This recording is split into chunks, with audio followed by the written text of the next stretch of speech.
Last time on Thrash. What do we have here? Oh, you know, just an old D1 car.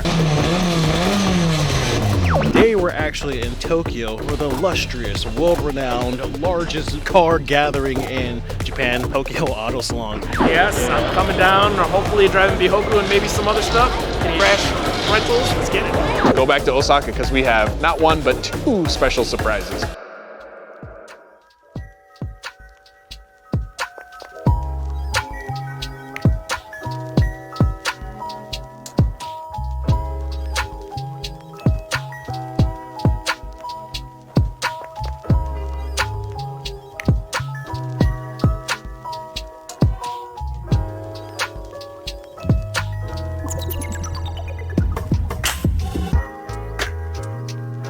Surprise number one for this journey is our unveiling of the 6-car trailer that is now ours. Now that the entries have officially been open for the Thrash Day event, people have naturally been asking how we're going to be transporting cars from one place to the other. Word from AG is we're going to be making multiple trips the week before, almost 2 weeks before the event, getting as many cars as we can on our own to the track. As you can imagine, that's not something we can just do at a moment's notice, so when we got the request to rent out our 8.6s, it seemed like a no-brainer. And surprise number two was our special guest appearance, Ryoto Hirakawa, who has been featured in a couple of videos in the past, like this one. Brother. It was a good time seeing you drive a Concept All-Stars, by the way. Thank you so much. Yeah, because you tail slid your wing right off on the wall. Yeah.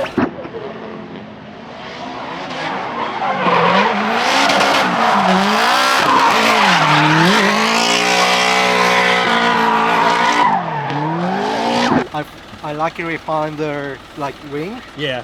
with braking something. Oh, it didn't? It just came off? I just put the joy bit. Yeah. That's it. Nice. Yeah, It was lucky. Yeah. Because I think my battery died right after you came, so I had to run back and come in. So you were the last one I got before my camera died. I'm so lucky. Anything.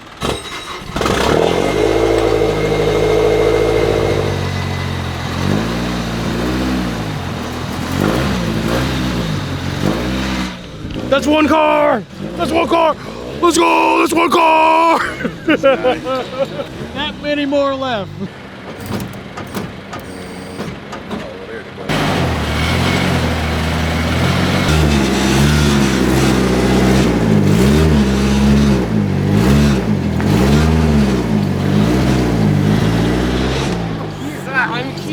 No way. No way. Finally, it's something new. You were here? Yeah.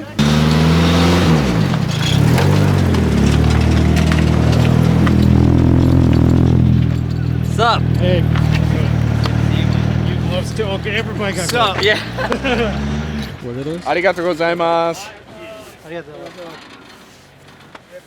We get stickers! Oh, thank you. Arigatou gozaimasu.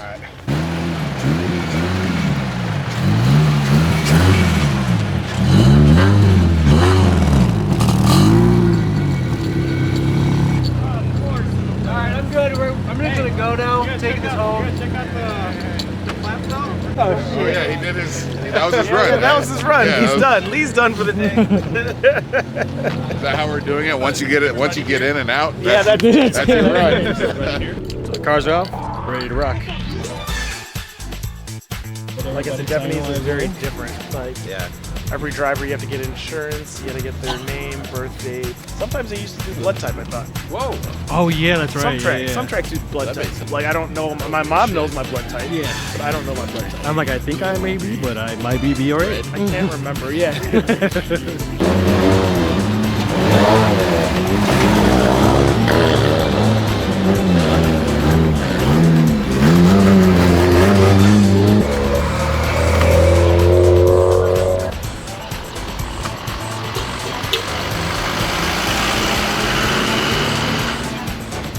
As usual, we're going to see how everybody's first runs go, because I feel like those are always the interesting ones, and then you see how people develop throughout the day, which is why I like showcasing it. As Yusuf goes out, wait for it, wait for it, wait for it, wait for it.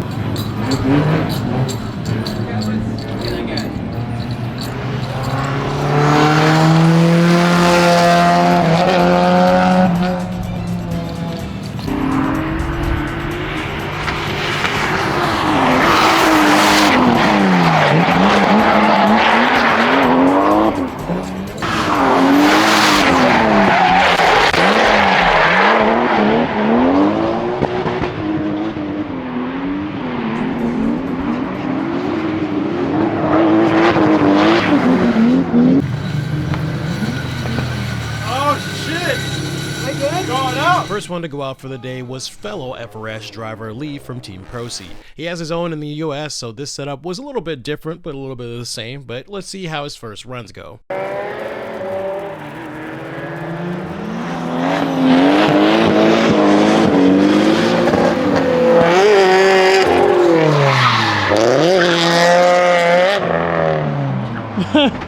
Wow. No way.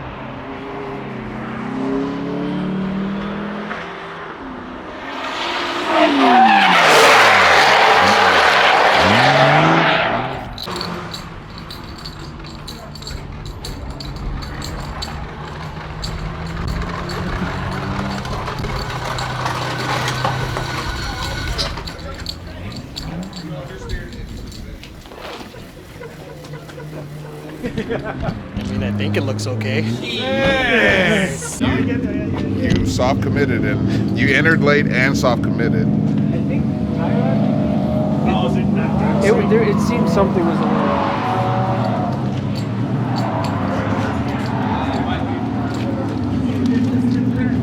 off. Yeah, first lap out, first time around turn one, and I wasn't even getting crazy. I knew the front tires were soft, and I just kind of like pulled the e-brake and let it snap back, but something happened, maybe the powerful brakes, cold tires, whatever, and I just understeered straight into the main berm on the outside, and so that put a whole damper on my morning. For dramatic effect, I will come back to this at a later time. But what's funny, as I was putting this video together, I realized this wasn't the first time that I've seen something like this happen on that spot of the track. One day when we're at Bihoku, Toshi let one of his friends drive his car. Although more consistent and obviously more powerful car, but they still ended up getting offline and in the same or similar spot, entered turn one, and eventually got offline.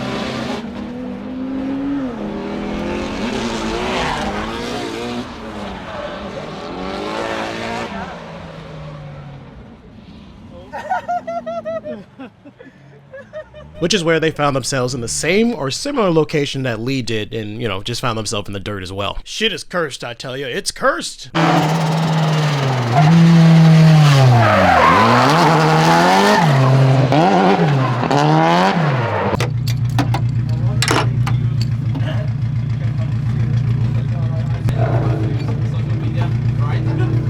Next to drive would be Hurt in the supercharged car, and to help avoid a similar outcome from earlier, Burst Speed Mike gave some pointers to not only avoid a similar situation, but to get the car ready before really going for it. What was the advice you gave him? Take it slow, second gear for now, and just make sure the front is warmed up because it's very cold today. And pretty sticky tire in the front, so it's going to be hard, hard today. Yeah, so just take it easy, gradually work up, you know?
Soon after Hurt did a couple of runs in the supercharged car, AG got the turbo car back to working order, but wanted to make sure it was going to last. The oil cooler we could fix. However, what we couldn't fix was the leaking transmission, which seemed to have a broken rear main seal from the drive shaft smacking the seal or damaging it in some way when the crash occurred. During AG's test runs, the man on a mission, Lee, would hop into the supercharged car on 8 cores, and on his first couple of laps would prove that his first run was just a morning fluke.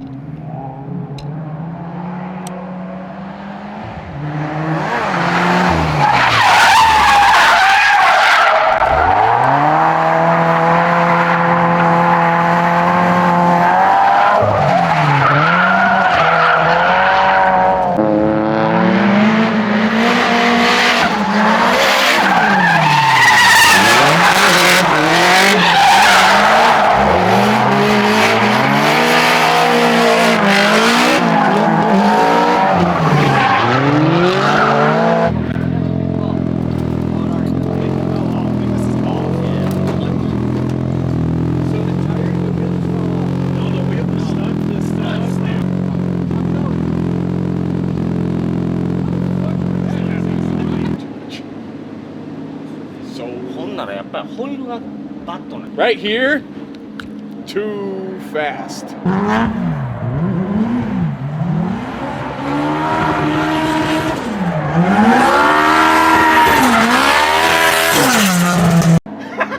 I'm like, oh, Oh no. that one you can like think and drive. yeah. This one is like drive, no thinking. You have to just. Yeah. I don't think I'm fast. Like, these are little dicks. That's big dick. What'd you call it? You need a ladder for yours. Shut the fuck up.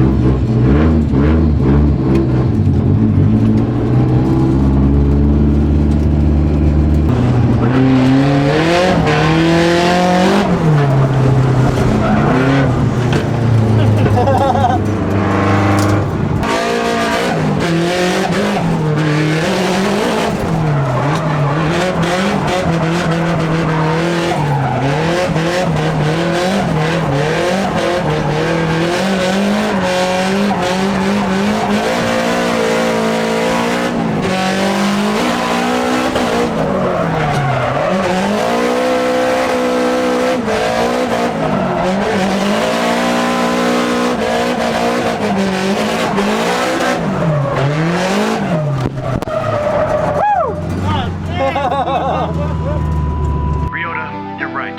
You're not fast. Because you're fast as fuck, boy! Look at smoke. You are so smooth.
haven't.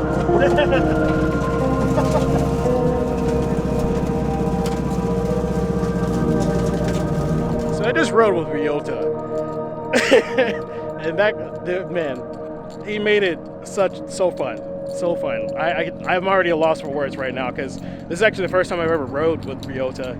And he just had he was just having a blast behind the wheel. He threw a 360 and was like, all right, I'm just gonna have some fun. And then he was like, I'm gonna go back in, and it was hella fun. It was a good time. You guys need to follow Ryoto if you haven't already. He's such a cool guy, super down to earth, and just overall good guy.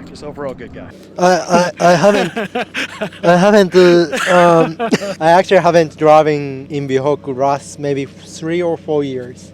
Really? Also, yeah, I had drive here with my T20 practice car. Maybe I haven't driven main car like TD06 car. It feels so comfortable to driving here. Also, I was wondering my new gearbox, Nismo 6-speed, it's gonna be okay with the rest year. Yeah. I worried about that, but it works, yeah.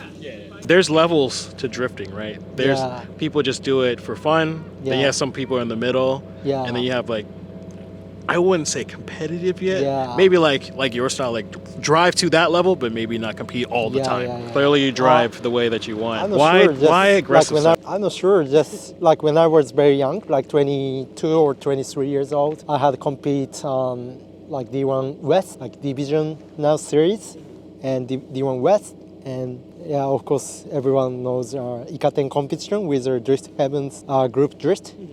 For now, so much money into the competition, and then my mind is changing, a little bit changing, and then I just having fun and then keep driving it, keep practicing it. Yeah, I like the competition to watch, but yeah, I just stay drifting with the friends is the best part of drifting, I think. Oh yeah, for sure. Obviously, we can share the riding with you guys, and under my passenger, you realize how much difference our driving style is. Yeah. I haven't been to the States yet. Yeah. In the future, Maybe I in will Super see. D. Please. Please. Maybe Super D. But currency hits me crazy. Mm-hmm. So yeah, but in the future, I really want to go. Yeah, and see to for the yourself. US. Yeah, that's my bucket list. Of course. Ryoto's the greatest drifter ever. Okay, thanks. Bye. And you had quite an interesting arc today. So how did it start out and how did it end? Yeah, first lap out, first time around turn 1, and I wasn't even getting crazy. I knew the front tires were soft, and I just kind of pulled the e-brake and let it snap back, but something happened, maybe the powerful brakes, cold tires, whatever, and I just understeered straight into the main berm on the outside. Yeah. And so that put a whole damper on my morning. But then I got in the black car, drove B course a little bit slower, got my confidence back. And then a couple hours later, I actually tried to go back on B course because I was scared of A. At least being honest. Luckily, they were cleaning it, so he's like, no, you can't do this. I was like, all right, here we go. Yeah, you forced you to do it. And then I listened to Uncle Hurt, who was just like, you can't... No pussyfoot. Yeah, I was going to say that, but I was like, can I say this? Yeah, go for it. You can't pussyfoot, you just got to throw it in. And so I was like, all right, here we go. And I just went full, on my second lap, just went full at it, and it worked.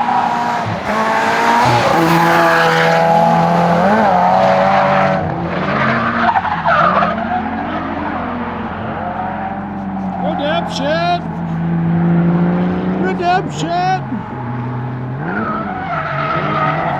Yeah, because the second time around, it looked nothing like when you even tried the first time. Yeah.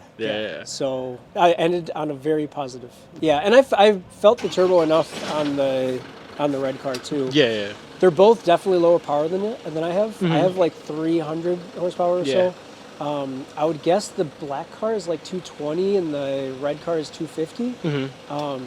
Plenty to get down. Yeah. I really appreciated driving the supercharger. Yeah. Because totally different, very linear power band. It's basically it's like NA with almost more power. Yeah.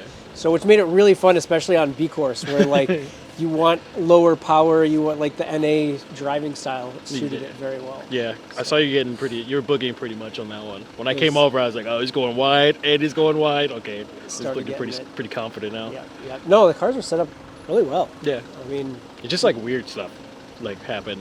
Yeah. Like random stuff. You know. Yeah. I don't know. Early morning jitters. I'm kicking myself. I'm like, I shouldn't have been the first to go. What the heck? Like, let somebody else warm up the car. Not your first time in Japan, but first time driving Bihoku? Yeah, third time in Japan, first time in Bihoku. So what you drove Nico? Nico twice and Ebisu once. Okay, so how do you think Bihoku fits in like the characters between those two? It's way more intimidating, except for Minami, which we ended up hitting that full in the rain, which is scary as crap. No, I mean, this is like way faster, and I've seen so many crashes that it just like replays in the back of your head the whole time. When you're like, because you have to stare. And then to make things even worse, all my friends are standing right at the end of the wall with their cameras out, so I'm just like... We're going to get this one, just wait. No, I would definitely love to come back. It actually surprised me. I drive Assetto Corsa a lot, and I don't drive Bihoku that often because it's just not that exciting for me, but I didn't want to stop. Yeah, I guess the danger it's what keeps bringing you back. It's getting closer to death is what makes me feel alive or whatever it is. Yep. What I would really prioritize when we come back, is two cars on B course. Two cars because on B you course, could do some really fun, like low risk tandems. Really fun tandems. Yeah. And then you have like a mini version of the straightaway. Yeah. Yeah. With like a little downhill dip that unsettles the car just a little bit. It's great. What do you find? Oh, the lug nut? No way.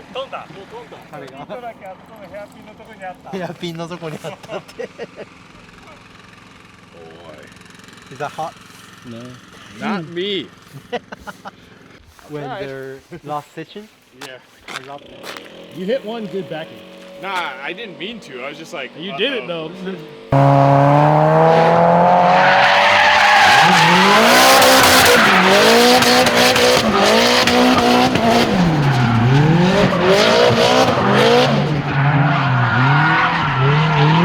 Did you have a good time? Yeah. Oh, fuck yeah. Oh, reminds me how that Bleep that out! What's that? Beep, beep, beep, beep, beep, beep. You just do that. Oops. You act like you know what you're doing. You really act like you know what you're doing. You gotta get that ass up.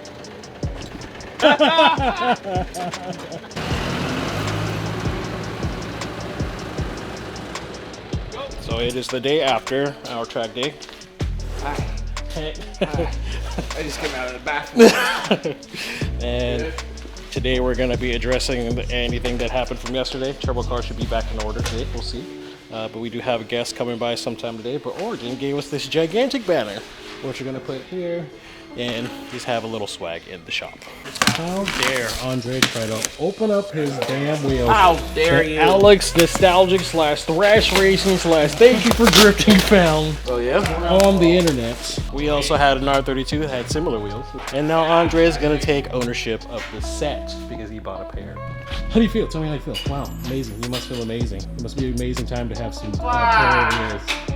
All thanks to me. All thanks to me. Oh, the wheels? I found the Up Garage thing, and it was weird It was because actually an American it was Post. American Up Garage that had them in Japan. That we're selling them or advertising them to Americans They were here while in we're Japan. in Japan on our But American. who was able to find them on the Japanese website? Me, thank you. Yeah.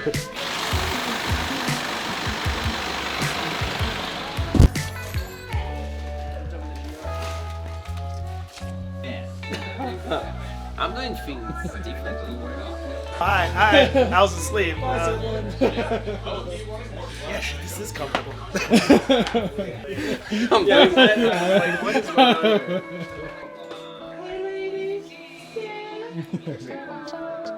I mean, we try. At least in the beginning. We're dreams. But then he changed the name.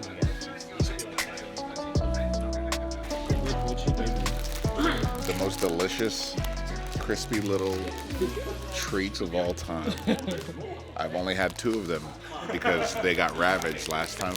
I was here, and I didn't eat them right away, so I didn't discover what I missed out on in the long run until it was too late. So now They're all to yourself. now I get this little. Don't tell anybody Oh, I'll fight them. She gave them to me. It's my shop or my brand. Your brand shop. Supporting drifters and garage mechanics.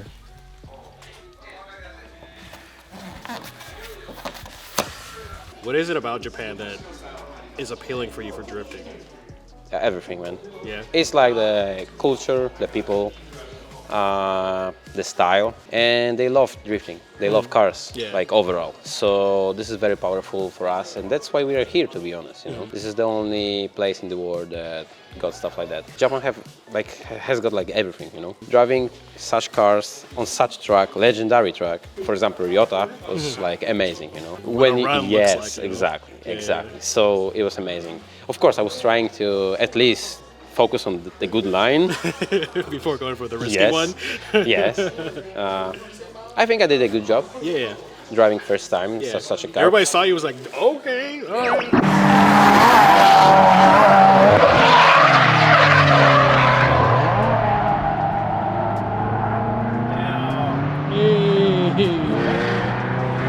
Yeah, because nobody knows how I drive. So they were, you know, it was like, please be careful, you know, especially after that little crash. So yeah, I just did my thing, you know. So you came out to Bihoku yesterday with us. How was Bihoku? Yeah, it was good. I didn't drive, just hanging out. Cool track. It was cool watching everybody have fun. Yeah. I like go-kart tracks, which it seems like that's what Bihoku is. Some guys were good. Some other. I was good. Lee was the best. He was good.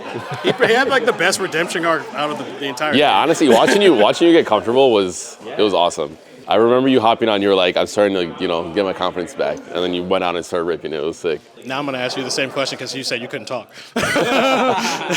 So like obviously you came to Japan. So like what's appealing about Japanese drifting? I would say I'm not like super well versed on Japanese drifting. I do like the car culture. I have my own 240 at home. What appeals to me about the car culture out here, there's a very big attention to detail. I think because driving is very accessible and I guess initiates the culture. No pun intended. Yeah.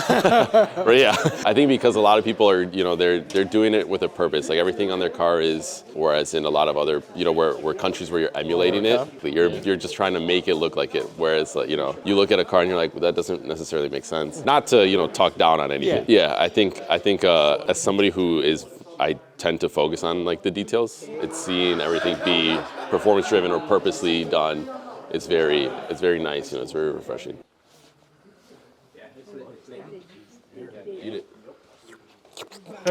Especially for you, because you've been here quite a few times and you've been coming back ever since. Okay. I mean, with Japanese drifting, like, it's what I grew up just loving, right? They put together a lot of really cool cars, looking through option mags. Part of it just started with research, because at that time, there wasn't really much in America, because I started in 2003. And yeah, there was maybe a few handful of people that actually drifted. So definitely wanted to find something. And obviously the guys here in 2001, earlier, were doing a lot of big things. So we were all about that and just looked at that, specifically with people like Bai and, Kuroi and checking those guys out and just fell in love with it since then. Tomorrow, we're going to Motorland Suzuka, a track that not many people really know about, but it's out there. Another little go-kart track. So it's next to Suzuka Twin. So we're going to go out there. Open drift day. We're going to take both cars. Hopefully both cars survive this time. So hopefully we can drive them both. I think our goal, hopefully tomorrow, because it's a little bit more technical course, is hopefully do some tandems with these cars. So we can actually do some little 8-6 tandems together. All right. Now I want you to turn around the green screen and pretend that's the track. Yes. Look, beautiful. It looks gorgeous. It looks lovely. Hi. I look like I'm stuck, right?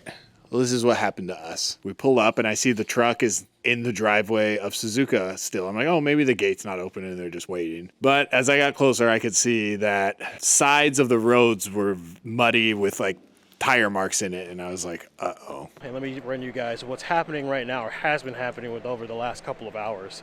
The truck is stuck. But the problem is we got close to getting out a couple of times, but by the time we started getting it close, it started raining, and we just started digging deeper and deeper and deeper. We got close, like we got all the way up here, but the problem was the rear or the side of the truck kept getting caught here, and it just was like one of those teeter-tottering moments where you had the front that at first, like, you look at it, right, and you're like, okay, you could come in super wide, but we caught this. Then it started raining, and the tires started sinking in, so we're like, okay, back it up. And then it got caught in that because the big ass, long ass trailer got caught. We started catching the bottom, and now we're here. Thankfully, we're pretty much going to be helped out to get out of this situation. But what sucks is we actually been here for so long that we will not be able to drive Suzuka. So yeah, that day turned out to be quite the biggest L we've probably ever taken, and we appreciate everybody that was trying to help. We did end up calling a rescue, and they ended up getting us out of the situation, but unfortunately we had to tell the guys to head back to Osaka because we were not going to be able to drift at Suzuki that day. Driving big trucks is hard. Right, everybody? It sure is. Driving big trucks is hard, everybody. Driving big trucks in small country is very hard. Big truck, small country with rain and mud is hard. Yes. Let's put all that together. All together. So that way everyone understands. Yes. All it's not just a big truck in a small country. Yeah.